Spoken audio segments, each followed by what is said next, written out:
Então tá, bora lá então. Eu queria falar um pouquinho com vocês hoje sobre o fracasso, cara. Nossa, fracasso aí é uma coisa que todo mundo já passou e ainda passa e ainda passará. Se você nunca fracassou, você um dia vai. Acontece com todos, né? Por isso que eu coloquei, acontece com você também? Claro que acontece. Pergunta retórica, né? Claro que acontece com você. Quantas vezes você se sente fracassado, se sente que deu errado seus planos, você tinha planejado um monte de coisa, né? Igual a gente viu ali, a Ana tá planejando fazer a viagem, o cachorrinho dela, dá tudo certo, e daí você planeja, planeja, e a gente tem planos na teoria, mas daí quando a gente chega lá na frente, na prática, nem sempre é 100% o que a gente planejou na teoria, e você se sente frustrado, você se sente derrotado, você se sente fracassado. Complexo, né? Quem nunca, né? Quem nunca atira a primeira pedra, até porque não existe ser humano perfeito. Na verdade, quer dizer, existiu, né? Mas o único foi Cristo. Então, a gente realmente, na nossa vida, a gente tem muitos momentos de desapontamento. Muitos momentos que a gente vai se sentir mal, que a gente vai se sentir para baixo, que nem é o emoji aqui, né? A gente vai se sentir triste, entendeu? E às vezes as pessoas vão falar com você, as pessoas vão chegar e falar assim, não fica assim, né? Natural, todo mundo erra, né? Todo mundo tem direito de errar, inclusive, né? Mas mesmo assim, parece que o sentimento ele não passa, né? Parece que a gente continua se sentindo mal, continua se sentindo derrotado, fracassado, e aquilo vai consumindo a gente, né? Aquele sentimento ruim de angústia vai então trazendo malefício para você, vai trazendo malefício para mim. Pois é. Quem nunca passou por esse sentimento, né? Que acuse os outros. Mas todo mundo passou, né?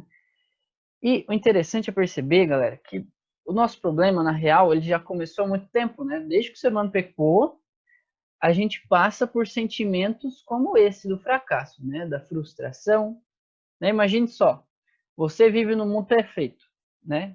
Que é algo que até de imaginar já é complexo, né? Porque a gente nunca viveu num lugar perfeito, num lugar, né, que não tem problema, que não tem briga, que não tem discórdia, que não tem gente que reclama de você e você reclama das pessoas, né? Porque, inclusive, se eu estava ouvindo uma meditação, eu achei muito massa. A pessoa falou assim: o maior problema do homem é o homem. E eu pensei, eita, é verdade. O maior problema do ser humano é o próprio ser humano, né? Então imagina esse mundo perfeito que não é o nosso, né? Vai ser o de Deus. Esse mundo, sim, não vai existir sentimento de frustração, você não vai se sentir fracassado, você não vai sentir que você errou, né? Porque lá sim as coisas vão ser melhores, lá sim a vida vai ser plena, ô glória. Vamos para esse lugar, né? Se Deus assim quiser. Mas o sentimento de frustração, ele começou lá no pecado. Imagina, você estava lá, Adão e Eva, né? Vamos se colocar no lugar deles, né? Vamos treinar nossa empatia aqui. Tava lá, tal, tudo de bom, imaginou aquele relacionamento perfeito, né? Sem nenhuma DR, casamento de Deus, né? Todo mundo só se elogia, só fala bem um pro outro, né? Adão e Eva lá, na paz, né? De repente peca. E aí vem o sentimento de frustração, não deveria ter feito o que eu fiz. Vem aquele sentimento de, ai, minha nossa, e agora? O que eu vou fazer? O que acontece agora, daqui para frente? Aquele sentimento de que você não é digno de estar vivendo, de estar se relacionando com Deus, frustração, né? E ali então vem a derrota, né? O ser humano, quando ele pecou, ele se sentiu derrotado e ainda assim é hoje, se você for analisar aí na sua vida, quando você erra, quando você falha, quando você peca, primeira coisa, meu, você se sente um derrotado, entendeu? Você se sente o pior dos piores. Você se sente o último ser humaninho da Terra, né? Que merece ser olhado por Deus. Por quê? Porque o pecado traz isso, traz esse sentimento de derrota, de frustração, de que, nossa, minha vida acabou, né? E de fato, tá vendo como o pecado, ele é igualzinho a Bíblia descreve? Ele traz a morte. Quando a gente erra, quando a gente peca, a gente se sente mal para valer, se sente para baixo, se sente indigno. Nossa, a gente sente que a gente não merece nada. De fato, não merecemos nada, nem a vida, né? Por isso que Jesus precisa, então, estar trocando a vida dele pela nossa. É isso que é a salvação, é a troca, né? Igual tem aquele jogo no YouTube, né, do troca. Pois é assim que acontece na nossa vida. Se a gente quer salvação, a gente precisa de uma troca. E o fracasso, então, gente, é uma realidade desde que o pecado existiu, né? Por isso que eu queria ler para você esse balãozinho aí, ó. Tá vendo um balãozinho? Apareceu na tela agora um balãozinho. Opa, tava aqui boiando, apareceu um balãozinho. Pois é. Volta aqui comigo, ó. Um balãozinho apareceu. Vamos ler esse balãozinho, vamos entender esse balãozinho. Frustração. O que é frustração? Qual a definição de frustração? Pelo menos você encontra no Google, você encontra na psicanálise aí, tá bom? É o seguinte, é o estado de um ser humano, ou seja, de um indivíduo que quando ele é impedido por outrem, nossa, muito louca essa palavra, outrem, ou por si mesmo, olha só, você pode estar sendo impedido ou por outra pessoa ou por você mesmo de atingir a satisfação. Isso gera frustração. Percebe como esse sentimento da frustração está totalmente ligado com o pecado, com as coisas erradas que a gente faz? Porque quando a gente faz coisa errada, a gente se sente desse jeito aí. A gente sente que nós mesmos, a gente boicotou a nossa felicidade, a nossa satisfação. A gente se auto-sabotou. Que é uma outra coisa muito louca aí que a psicologia traz, que todo ser humano enfrenta. A autossabotagem é você fazer aquilo que você não quer fazer. Tenso, hein? Queria que você prestasse atenção nesse vídeo, porque depois eu vou comentar um pouquinho sobre esse vídeo, tá bom? Então, se você estava aí, ó, opa, vamos focar aqui, ó. Tem um vídeo no ar agora, tem um vídeo no ar.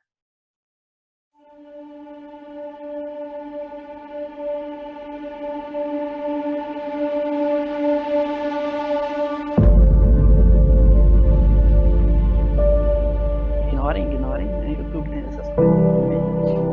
Por muitas vezes enxergamos as adversidades como consequência do fracasso e nos vem aquela típica pergunta: onde eu errei? Mas nem sempre é verdade. Devemos trabalhar as adversidades como um combustível que nos leva a lutar e perseverar com toda a nossa força para conquistar o que tanto desejamos, e cada um de nós tem essa capacidade de se mover e realizar o que for necessário para que os sonhos se tornem reais. A força de vontade nos transportará até nossos objetivos. Então levante-se, não perca mais tempo e comece agora, nesse exato momento, a planejar seu futuro e trabalhe firme por ele. E não se deixe levar por pessoas negativas. Não deixem que roubem seus sonhos, pois elas são altamente contagiosas. Afastam-se delas, fujam delas, pois não podem oferecer nada. Você deve ser o primeiro a acreditar em si mesmo e em seus objetivos, pois ninguém vai acreditar por você ou lutar em seu lugar. Esta é a sua história, é sua vida. Acredite nela e escreva um novo capítulo a partir de agora. Seja a mudança que o mundo precisa.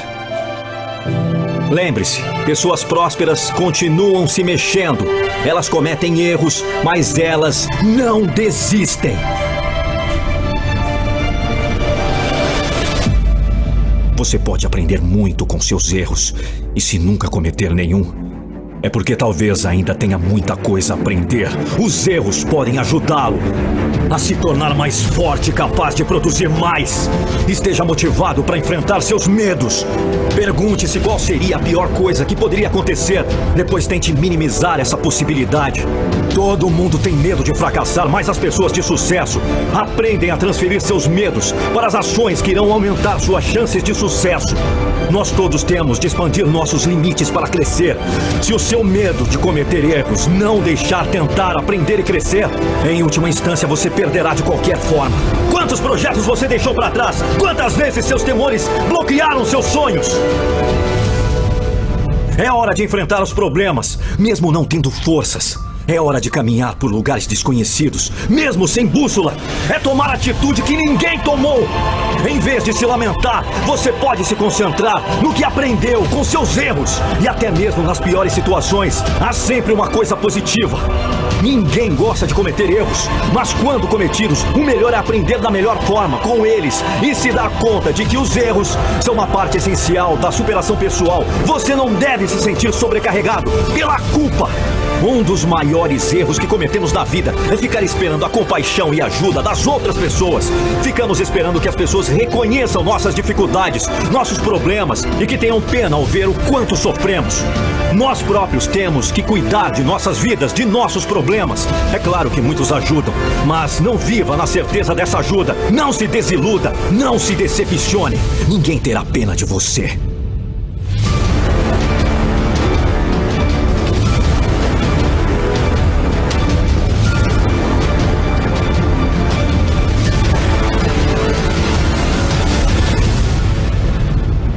Você pode ajudar uma pessoa o quanto puder, mas não espere a sua eterna gratidão.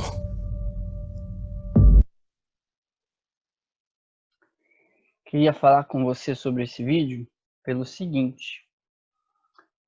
Na real, em partes eu concordo com esse vídeo, em partes não.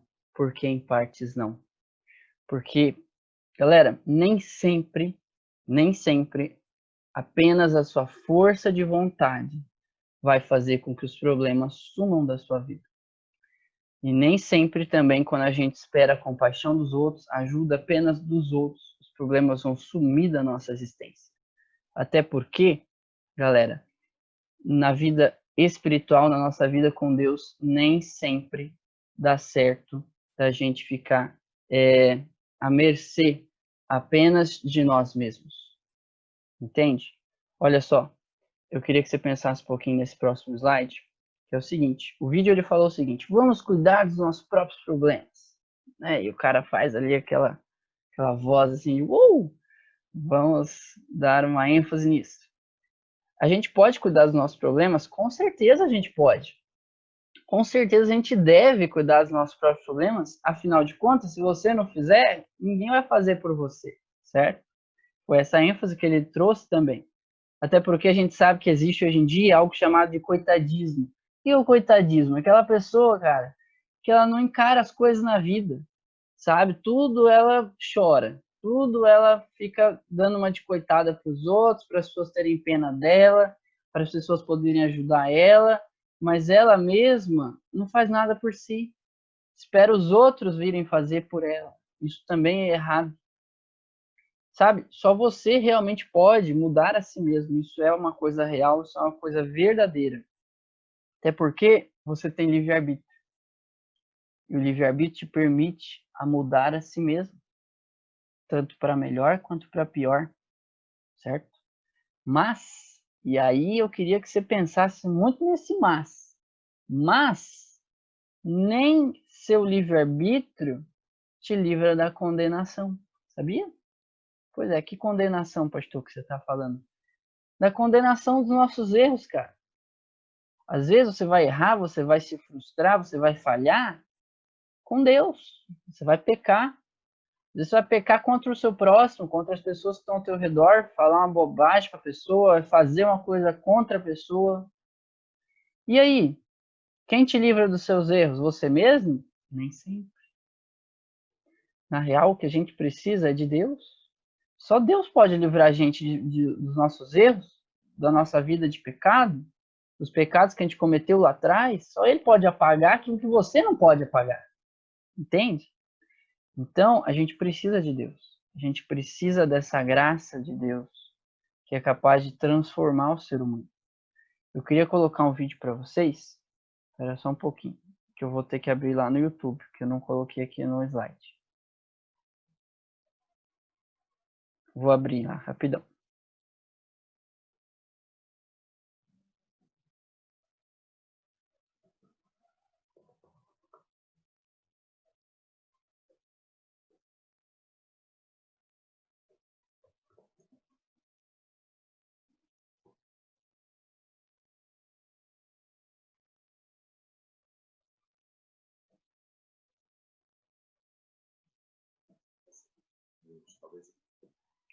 Aí. Vou colocar aqui de novo, porque quando eu pauso lá o compartilhamento de tela, ele nunca retoma a pausa. Eu acho cômico isso do Zoom. Aí. Eu queria que vocês pensassem um pouquinho no que o pastor Douglas vai falar aqui. Espera aí.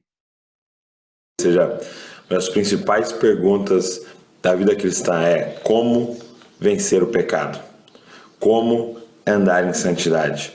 E tem um texto muito doido, Tito, capítulo 2, verso de número 11, diz assim, olha, porque a graça de Deus se manifestou salvadora a todos os homens. Então o que ele está falando? Que a graça de Deus salva. O que é a graça de Deus? Esse favor imerecido. É Ele nos amar sem a gente merecer. É Ele morrer pela gente sem a gente ter feito nada. Isso é graça. Ele fazer algo que a gente não merece. Nós não merecemos ser perdoados, nós não merecemos entrar no céu. Então, isso é graça. E a graça de Deus se revelou salvadora a todos os homens. Mas olha o versículo 12, que louco. Ela, quem é a graça, nos ensina a renunciar à impiedade e às paixões mundanas e a viver de maneira sensata, justa e piedosa nessa era presente. Então, se a graça salva, a graça também nos ensina a andar em santidade. Sabe o que vai te ajudar a andar em santidade? Sabe o que vai te impulsionar a andar em santidade? A graça. É entender o amor que Jesus sente por você. Vou te contar uma história para tentar te explicar. Um pastor amigo meu veio... Não vai dar tempo de a gente escutar a história dele, mas queria que você pensasse um pouquinho nisso que ele já falou ali. Né? Vamos voltar aqui para o nosso slide. E aí? Voltamos. Então, cara, eu achei muito legal. Peraí. E aí, tá tudo certo. Pronto. Eu achei muito legal aquilo que ele disse, que a nossa salvação, ela é algo muito imerecido. Ela é algo que não se compra. Você não pode simplesmente pagar por isso, sabe? É algo que simplesmente te foi dado. E, inclusive, é por isso que a Bíblia tem textos que ela diz assim, que a salvação, a graça de Deus, é um dom divino. Dom é algo que você não paga por ele, é algo que você ganha, é algo que você recebe, entende? Então, por isso que eu coloquei aqui que nem tudo nesse vídeo que a gente viu estava certo. Porque, na real, na nossa condenação dos nossos erros, dos nossos pecados, das coisas que a gente faz de errado, só Deus pode apagar, e ele apaga isso com a sua graça. Inclusive, é por isso que eu queria que você pensasse nisso, que só Deus te livra da condenação. Mas ninguém pode nos livrar da condenação a não ser Cristo. Deixa eu colocar de novo vocês aqui, porque eu me sinto muito sozinho. Peraí. Aí. Pronto, quem que está comigo aqui? A Helena. Então tá bom. Galera, sozinho não dá, sabe? A gente às vezes fica tentando as coisas sozinho, né? Não, vou resolver sozinho. O meu erro, eu vou dar um jeito nele. Sozinho eu dou conta, eu me garanto. Sozinho eu posso vencer esse problemão que eu criei para mim mesmo. Cara, nem tudo na vida dá para fazer sozinho. Nem tudo dá para você resolver alone, entendeu? Só você e você, mas ninguém. Muitas coisas a gente só resolve com Cristo do nosso lado. Com a força que ele vai dar para você, com o perdão que ele vai te conceder. E eu acho engraçado que, assim, se a gente fosse analisar hoje em dia, a galera ia ver o seguinte, que muitas vezes você não viveria sem essas coisas, certo? Você viveria sem, por exemplo, dinheiro, sem uma casa para morar, sem água para você tomar, sem as tecnologias. Hoje a gente não faria milhares de coisas sem as tecnologias. Nós não viveríamos sem essas coisas, certo? Certo. Você vai começar a pensar e você vai perceber, realmente, eu preciso de dinheiro. Sem dinheiro não tem nada, não tem nem comida em casa. Preciso de água. Sem água, né, a gente começa a ficar sem chuva, a gente já começa a ver como é que é triste a situação. Eu preciso de uma casa para morar, óbvio, são necessidades. Eu preciso da tecnologia para me ajudar no meu trabalho, óbvio, necessidades. Agora, para nós é tão óbvio, né, essas coisas. Engraçado é que tem outras coisas que são tão óbvias quanto, mas a gente deixa de lado. Peraí, deixa eu tirar aqui para não... Aí, pra vocês enxergarem. Aí, ó. Por exemplo, né?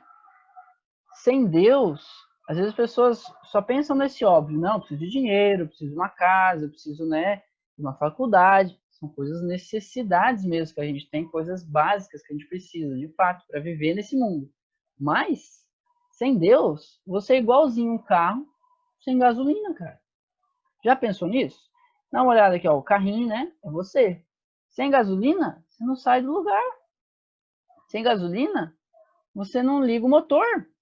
Sem gasolina, você não funciona, mano. Sem Deus, a gente não funciona. E é por isso que a Bíblia vai trazer tantos textos que dizem que não é pra gente se esquecer de Deus, que não é pra gente achar que é com a força do nosso braço que a gente conquista todas as coisas.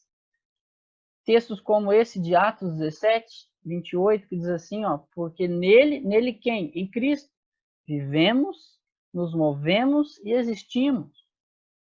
Romanos 3,10 vai dizer para a gente que não existe nenhuma pessoa justa no mundo, nenhuma sequer. O único que foi justo é Cristo. Então, como que você acha, ou a gente pode chegar à conclusão de que a gente não precisa de ninguém, nem de Cristo? É uma conclusão equivocada que os seres humanos chegam. Ah, não precisa de ninguém, não, tô de boa. Os meus erros eu dou conta deles sozinho. Mentira, não dá.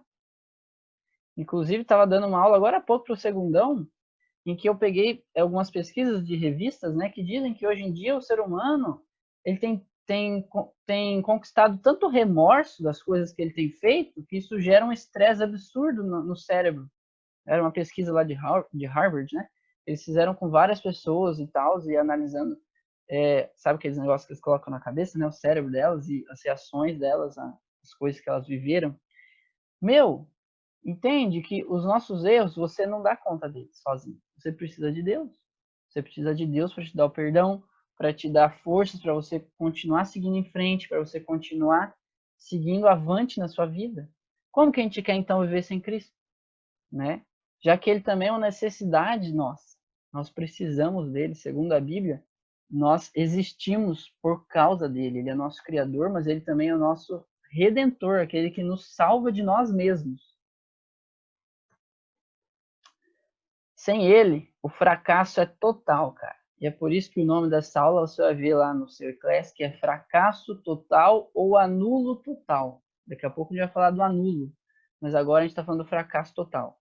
Sem Deus, sem Cristo na nossa vida, não existe esperança, sabe? Não existe um amanhã melhor, não existe uma esperança maior, não existe um algo além do aqui e do agora. E o aqui e o agora é muito incerto. Já parou para pensar nisso também?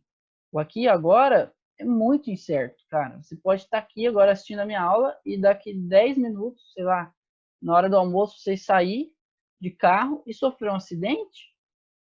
O aqui e o agora do ser humano é muito limitado. Mas com Deus a gente tem esperança de uma manhã melhor, a gente tem esperança de um futuro, a gente tem esperança de uma vida melhor.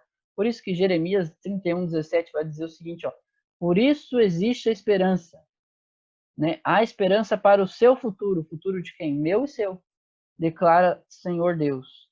Se os seus filhos vão voltar, na realidade, né? Seus filhos voltarão para a sua pátria. Sabe o que Deus está dizendo na Bíblia? Que a minha pátria, a sua pátria, o nosso lugar de origem não é essa terra. O nosso lugar de origem não é Curitiba, Paraná. O nosso lugar de origem não é Brasil, não é qualquer país que você queira, não é o planeta Terra. O nosso lugar de origem é o céu. É as coisas eternas, é as coisas de um lugar onde não tem dor, onde não tem sofrimento, onde não tem distanciamento, igual a gente está sofrendo agora com a pandemia, onde não tem pessoas no hospital morrendo. É nesse lugar que a gente foi feito para viver. Já viu o fracasso ser totalmente anulado? Né? É estranho até isso, né? De pensar nisso. O fracasso ser totalmente anulado? Como assim? Né? Como assim o fracasso ser totalmente anulado? Pois é, você já viu alguém que perdeu o campeonato ganhar o troféu? Por acaso? Não, né? Por quê? Porque isso é muito ilógico. Tem lógica uma coisa dessa? Pois é, mas a salvação, ela é ilógica mesmo. Porque com Cristo, a gente tem o anulo total das nossas derrotas. Com Cristo, você pode ser o perdedor do campeonato, mas através dele você pode ganhar a taça. Ou seja, com ele, a gente pode até merecer a morte, porque é a consequência dos nossos pecados, mas com o perdão dele, a gente pode merecer a salvação. A gente pode merecer o futuro melhor, uma esperança maior. A gente pode obter a salvação eterna, a vida eterna, uma vida totalmente diferente dessa aqui que a gente tem e do que a gente merece, inclusive. Porque ele anula totalmente os nossos erros, os nossos fracassos, as nossas faltas, os nossos pecados. Queria que você pensasse nisso. Inclusive, por isso que em Isaías 53, para a gente acabar a aula, porque eu sei que vocês estão, né, azul de fome, querendo já almoçar, já deu meio-dia, né? Mas, galera, a Bíblia diz que ele foi traspassado por causa das nossas transgressões. Sabe o que isso quer dizer para mim, para você? Quer dizer que pelo seu e o meu pecado, ele levou a culpa. quer dizer que pelo meu erro, pelo seu erro, pelo erro de cada ser humano, ele assumiu esse erro no lugar dele, uma pessoa inocente. Sabe quando você assiste um filme, e eu até tenho um filme para te recomendar, Just Mercy, é o nome do filme, sensacional, cara. Lançaram, esqueci ano. Vai falar sobre esse assunto, pessoas que são condenadas inocentemente. E aí você fica assim, nossa, meu Deus, que injustiça, cara, como é que pode acontecer um negócio desse na vida dessa pessoa? Ela ser condenada, ela ser presa, ela sofrer por injustiça, sendo que ela é inocente. Pois é, uma pessoa inocente, Jesus Cristo, morreu no seu lugar. Morreu pela culpa que pertencia a mim e a você. E pela morte dele, a gente ganhou a vida. Por isso que a Bíblia diz aqui, ó, foi esmagado por causa das nossas iniquidades.